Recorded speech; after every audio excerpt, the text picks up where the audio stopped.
Allah ya yi alkawari duk wanda ya ja daga da waliyansa sai ya ga bayansa, sai ya kai shi ƙasa. Yanzu wannan alkawarin bai tabbata ba a garin Kano. Yanzu walittakar Anas bata bayyana ba. Man adali waliyan faqad azantuhu bil harb. Walittakar Abu Huraira bata bayyana ba, ta bayyana. Ballantana mai gayya mai aiki. Inna shani'aka huwal abtar. Ubangiji ya ce duk wanda ya ja da kai sai na yanke bayansa. Yanzu ba a yanke bayan wancananka ba. Ana cewa ai jarumi ne, ya ce a gaggauta, saboda a Najeriya ne ya san ba a yi. Billahi lazi da a Saudi Arabia ne, da wasa kuka zai fashe, saboda ya san da yanke hukuncin da cire kan in yayi yawa awa ɗaya. In yayi yawa awa ɗaya aikin gama ya gama. To amma a Najeriya yanzu duk kurkukun da kaje zaka ga NCC condemn. Wai me NCC condemn? Wanda sun cancanta a kashe su amma gwamnati ba ta kashe su. Ba ta kashe su. Za ga mutum ya kashe maka dan uwa amma sai dai a daure shi. Ba za su kashe shi ba. Na taba zuwa wata kurkuku a Yola Adamawa. Nake tambayar controller ya nuna mun yace kaga wa'ancan duk kasassu ne. Hukuncin kisa ne da su. Nace to me yasa ba a kashe su yalla bai? Yace ai gwamnati ba ta kashe su, musamman yan siyasa ba sa iya kashe su. Saboda me abu biyu ne kai musu uzuri. Abu na farko suna neman ƙuri'an mutane. Wannan ba dole ne ya zama uzuri karɓaɓɓe ba. Ina fata an gani. Da haka su tunda suna neman ƙuri'an mutane ba sa saba wa mutane, lallaba su suke yi. Gwamna tabbas zai sa hannu amma ba za a yanke ba, ba za a aikata ba, sai dai a je a ɗaurin rai da rai. Yace amma lokacin mulkin soja su sojoji suna kashewa. Saboda shi soja ba siyasa ce ta kawo shi kujera ba ƙuri'a ka yake nema ba. Kawai ka tantanta a kashe ka zai. Shi yasa a lokacin gwamnatin soja NCC kwandam tafiya suke. Ba na taɓa ba ku labarin wani tsohon shugaban ƙasa da aka ɗaure shi a zamanin mulkin Janar Abacha yana kurkuku. Ba zan kama sunansa ba, yana da rai, amma a zamanin mulkin Abacha yana ɗaure kuma ɗan CC kwandam ne, kashe shi za a yi. Amma lokacin bai ba. Aka ce lokaci bayan lokaci daman duk kullum idan jiniya ta yi kuka a gidan kurkuku to za a tafi kashe wasu. Ya ce to duk lokacin da muke zaune a gidan kurkuku jiniyan nan ta yi duk sai mun yi zawo, saboda mun san wasu za a ɗiba a tafi da su. Daga baya ya fito daga kurkuku sai ya zama shugaban ƙasa. To wata rana kun san duk ƙarshen shekara shugaban ƙasa yana yafewa masu laifi, constitution ya bada wannan dama, gwamna ma yana da wannan a matsayi na state. Irin wannan NCC kwandam din gwamna yana da damar ya sa hannu ya ce na yafe wa mutum kaza sai a sake su. Shugaban ƙasa ma yana da damar ya sa hannu ya ce na yafe musu sai a sake su. To wani gwamna yake ba mu labari yace muna mitin fa, council mitin na ƙasa baki ɗaya da gwamnoni da ministoci. Kawai sai sakataren gwamnati ya shigo wajen shugaban ƙasa ya masa kuskus sai ce menene, sai ya nuna masa takarda ya ce ai NCC kwandam ne na wannan shekara ake so a yafe musu. Take shugaban ƙasa ya dakata ya sauri ya sa hannu. To shine sai yake ba da labarin halinsa. Yace kun ga na tsayar da mitin na sa hannu nayi approval ko aka ce yace yayi ni na san dawar garin. Yace ni na taba zaman gidan. Mun zauna da tsofaffi yan shekara 70 yan shekara 65. Da wannan jiniyar tai kuka sai mun yi zawo, sai dai a wanke mana a gyara mana wando kafin gobe.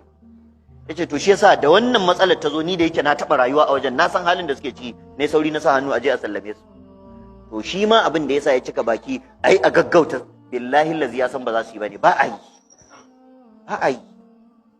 Kuma yana da zaton akwai gwamnatin da in ta zo za ta iya sakarsa saboda lalacewa irin tamu. Na gamu da wasu daga cikin 'yan takarar gwamna na jihar Kano wanda ake raɗin ƙila za su yi alliance da su zaɓe su ta ƙarƙashin ƙasa. Na gaya masa na ce Excellency ka ji tsoron Allah, in Allah ya baka mulki ka sani matsalar wane ba matsalar siyasa bace ba, matsala ce ta aqida, matsala ce ta ya taba Allah ya taba annabi, ba matsala ce ta ANPP ko APC ko PDP ba. Ku gane wannan. Kuma dukkan yan siyasa muna gaya musu wannan, kuma billahi lazi duk wanda ya ce zai gwada wannan ya gwada ya gani. A zagi annabi ka ce kana neman ƙuri'an mutane ta karkashin ƙasa, ina hankalinka yake? Mulkin banza me zai maka? Kwana nawa zaka yi kana mulkin ka tafi? Kwana nawa zaka yi kana mulkin ka tafi? Ya kamata ƴan siyasa su yi hattara da wannan matsala. Da haka wannan cika bakin kurari ne, ihu ne bayan hari, mu mun sani. kururuwar jajibere ce ba ta tada hankalin jaki, ya san ba da shi ake ba. Ga yawo wasu ba mu za ka gaya ba, ba mu za ka gaya ba.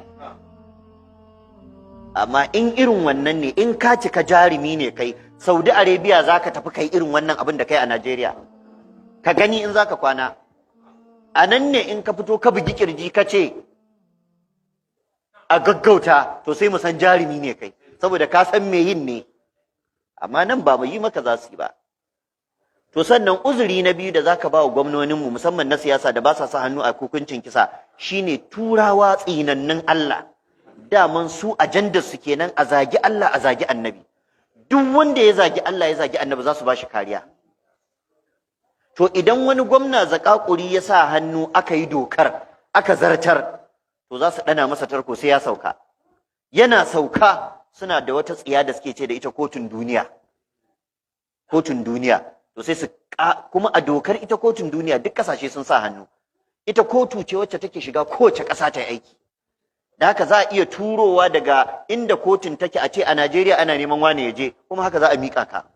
To kaga lokacin sai sun bari ya gama gwamnansa sai su ce to ya taɓa yin kisa ba bisa ƙa'ida ba, da haka a miƙo shi. To kuma wallahi ba wanda zai tare ka, miƙa ka za su. To shi yasa dole wani abin sai kai musu uzuri. Dole wani abin sai kai musu uzuri. Idan shi sun kashe shi saboda ya cancanci hukuncin kisa, shi kuma wanda za a miƙa kotun duniya me yayi? Zalunci ne. To turawa sun sa mana wannan alaƙaƙan dan su hana mu aiki da shari'ar Allah. Suna sana suka shirya wannan iskancin. Amma ko shakka babu a gaban mu mai girma gwamnan Kano Dr. Abdullahi Umar Ganduje ya yi mana alƙawari, ya ce na yi muku alƙawari in dai kotu ta yi hukunci ta zartar masa da hukuncin kisa ba zan ƙara awa ɗaya ba, wallahi zan sa hannu. To amma da ka'idar shine sai an ba shi kwana 30 ya yi appeal. To yanzu ne ma za ka gane jarumin gaske ne ko ƙarya ne. Ma'ana ƙaura ne ko ƙauran mata ne, yanzu za ka gane. Bari ku gani zai yi appeal ko ba zai yi appeal ba. Ni na gani a rahoton BBC yanzu kuma ya dawo yana zai yi appeal. Ya dawo yana zai yi appeal. Ashe ƙarya kake ba jarumi bane. Ai ta za ka yi ba ka san appeal ka yadda ka zauna gidan ɗan kandaga ta cin kabza ka gani. To sannan a dokan Najeriya hukuncin kisa in an zartar da shi idan mutum ya zauna shekara 20 a kurkukun bai mutu ba, yanzu amendment da aka yi wa constitution kuma shikenan za a sake shi. Da haka yanzu ko da yayi appeal din, kuma wata hikimar Allah abinda lauyoyi suka gaya mana lokacin da muka yi mitin da gwamna akan matsalar tasa, lauyoyi suka ce ko yayi appeal, wato dokar haka take har a Supreme Court. Har a Supreme Court hukuncin wanda ya zagi annabi kashe shi ake. Da haka ko yayi appeal abinda za a koma kenan. Gwamna ya ce to kuma ni dai in dai yayi kuma hukunci ya tabbata, domin tunda a jihar Kano yayi to sai gwamnan Kano ya sa hannu. Kuma muna fatan yayi appeal din ya gama. Duk gwamnan da zai shigo gaba na daga cikin alƙawarin mu da shi shine wannan appeal din in an yo shi koda wannan gwamnan ya tafi shi yayi nasa, to kai kuma zaka sa mana hannu. Kai kuma zaka sa mana hannu. Kuma da wannan kiristocin Najeriya ya kamata ku gane, taɓa annabin Allah sallallahu alaihi wa sallam a wajenmu jaddanja ce, ba mu haƙuri a kanta. Sannan ku gane yaranku ko wasu ɓangare na cikin ku wawaye da suke taɓa annabi mu taɓa su in sun taɓa shi, to ku gane ba wai bambancin addini ba ne, ba bambancin ƙabilanci yasa muke musu haka ba, kawai sun taɓa abin da dole sai mun taɓa su ne. Inda dan mun haɗu da mutum a addini ko da ƙabila ko gari zai taɓa annabi mu kyale shi, da mun kyale wannan. Garin mu ɗaya da shi, ƙabilan mu ɗaya da shi, da ɗan addinin mu ne. Wannan ita ce ka'idar da ya kamata kiristoci su kula. Kuma wasu daga cikin kiristoci sun gaya wa ƴan uwansu gaskiya. Ku gane in ku kun ɗauki addinin ku da wasa, musulmi ba su ɗauki nasu da wasa ba fa. In kirista yana iya zagin Allah ya zagi Jesus, musulmi baya wannan. Musulmi ba wai ya zagi nasa annabin ba, na wani in ya zaga haka za a yi masa. Yanzu ba kana jin annabi Isa ba shine annabin mu ba, amma annabin Allah ne. To wallahi ko shi ka taba hukuncin haka yake a wajen mu. Kuma a lokaci guda zan yi martani ga ƴan uwan mu Sakkwatawa, yaran mu kannan mu. Lokacin da abin ya faru suka ce su ba Kanawa bane. Su Kanawa ƴan kasuwa ne.